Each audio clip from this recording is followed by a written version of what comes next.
All right, so I want to show you a chart that I came across. It's a very good looking chart, and by current numbers, it would make sense to buy it today.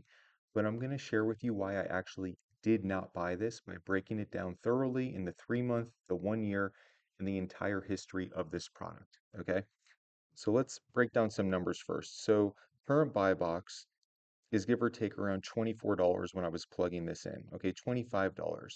My buy cost with my prep cost is about 11 bucks, which would bring me $4 profit on an $11 spend on a fast, good moving product. Okay, so to a lot of people, I think that might be a no-brainer, but for me, I want to share with you a couple things. When you're buying a product to sell on Amazon, you're always projecting out, unless you're going to get it to yourself and FBM it right away. I'm always 99% FBA to begin with, and I'm projecting out 2, 3 weeks from now, right? So here's why I didn't buy this product, okay? So current day, if I got it for 25 bucks or sold it for 25 bucks, yes, I'd make that $4 profit.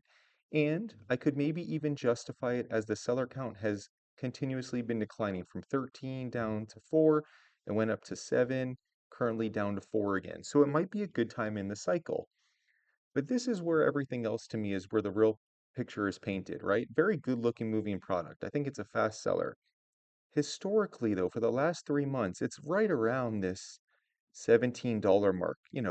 Tiny pop here to 19, it goes down to 13 for a day, stuff like that. But generally speaking, to the eye test, it's 16, 17 bucks all day long, okay? And at that number, I'm breaking even or even losing a dollar. Okay. So just off of the 3 month snapshot alone, I don't love this unless you have reason to know it's discontinued, going out of stock, whatever, or you buy it at such a low price. I don't ever base my purchasing decision on a best case scenario. And frankly, $25, the most it's ever sold for by quite a bit over the last 3 months would be a best case scenario. And it could just be, a blip in time as the seller count's gone down and naturally the price goes up. So let's look at, excuse me, by the way, I accidentally took you guys. This is the 1 year snapshot. Okay. So excuse me, we looked at the 1 year snapshot. All right. So really though, the 3 month would have been just from this section where I'm hovering, where it was consistently $17. But over the course of the whole year, as I've just been showing you, also $17, right? And here's the 3 month, by the way.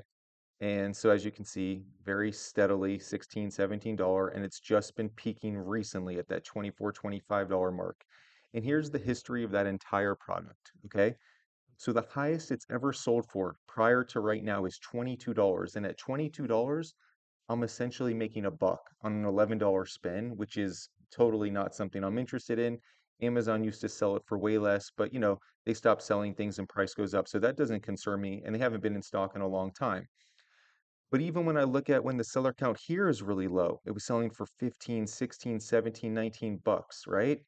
So all of this to say, when you're making a purchasing decision, you can't just expect the current best case scenario to continue on without having historical information.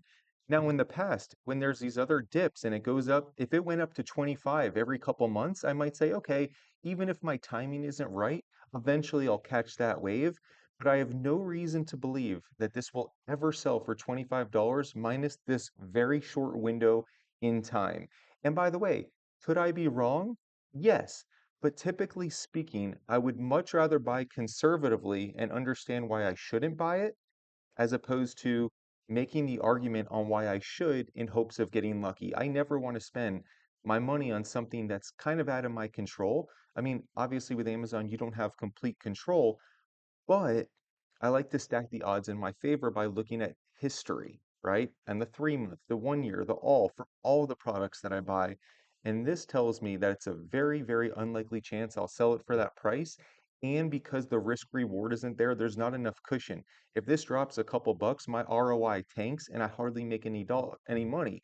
Best case, I'm only making $4. Now, yes, the percentage is good, but it's still only $4 of cushion before it's a break even, and then you're going into the negative. So again, you can't just base it off of best case scenario without the data to back it up. I'm Jonathan, Duke does Amazon. Talk to you guys soon. Take care.